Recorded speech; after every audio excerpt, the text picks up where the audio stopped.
नमस्कार, मी भारती. माझं YouTube channel Shilwant फॅमिलीमध्ये तुमचं खूप खूप मनापासून स्वागत. तर चला, आज मी तुम्हाला शेंगदाण्यापासून आणि म्हणजे शेंगदाणे थोडे घेतलेले आहेत, त्यानंतर खोबरं घेतलेलं आहे आणि आपण इथे लसूण घेतलेलं आहे. आपण लसणाची चटणी कशी बनवणार आहोत हे मी तुम्हाला दाखवणार आहे. त्यासाठी मी इथे पॅन ठेवला आहे गरम करण्यासाठी आणि त्यामध्ये मी 2 पळी तेल घालणार आहे. चला, तर मग यामध्ये आपण तेल घालूया. माझ्या व्हिडिओला जर तुम्ही नवीन असाल तर माझ्या व्हिडिओला तुम्ही लाईक करून ठेवा. लाईक, शेअर, सबस्क्राईब करा. तर आपल्याला लसणाची चटणी कशी बनवायची आहे सोप्या पद्धतीमध्ये ते मी तुम्हाला सांगत आहे. आता इथे तेल गरम झाल्यानंतर आपल्याला यामध्ये लसूण घालायचा आहे. सर्वात पहिला छान लसूण आपल्याला कलर येईपर्यंत आपल्याला त्याला हलवायचं आहे.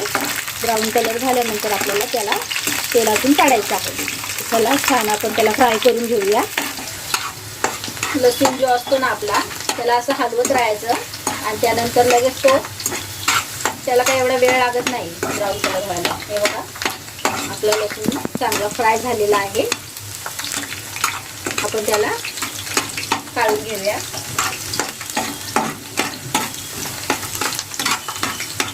चांगला फ्राय झालाय, आपण त्याला यामध्ये काढून घेऊया. छान फ्राय झालेला आहे. तर मी त्याला एका प्लेटमध्ये काढून घेत आहे आणि त्यानंतर आपल्याला हे बघा पूर्ण काढून घेतला आहे लसूण. बघा, छान असा गोल्डन कलर झालेला आहे. आणि आता आपल्याला हे जे शेंगदाणे आहेत तेही आपल्याला यामध्ये चांगले फ्राय करून घ्यायचे आहेत. चला, पुन्हा गॅस फास्ट केला आहे आणि छान असे त्यांना मस्त फ्राय करून घेऊया. यांना पण आपल्याला गोल्डन कलर येईपर्यंत फ्राय करायचा आहे. छान असं फ्राय करून घेऊया.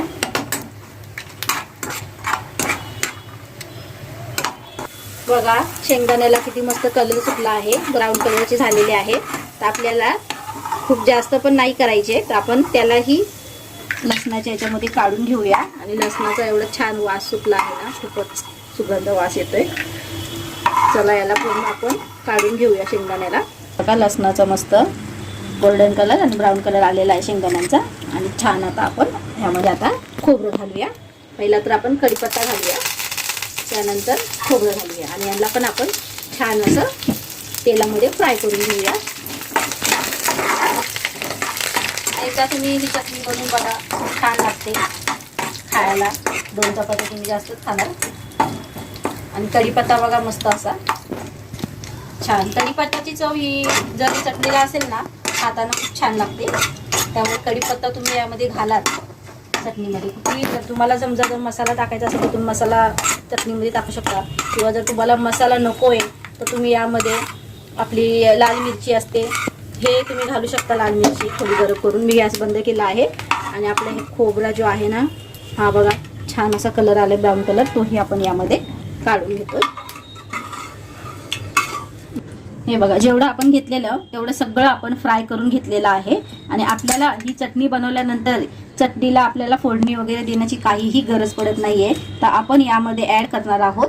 त्यामध्ये मी घेतलेली आहे लाल मिरची पावडर. जर तुमच्याकडे जर लाल मसाला नसेल तर तुम्ही लाल मिरची असेल ती थोडीशी तव्यावरती गरम करून घ्या तरीही चालेल.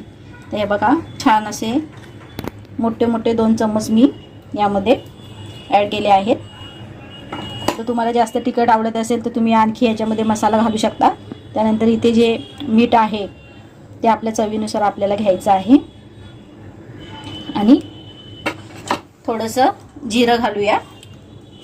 हे बघा, 1 चम्मच मी जिरं घातलेलं आहे.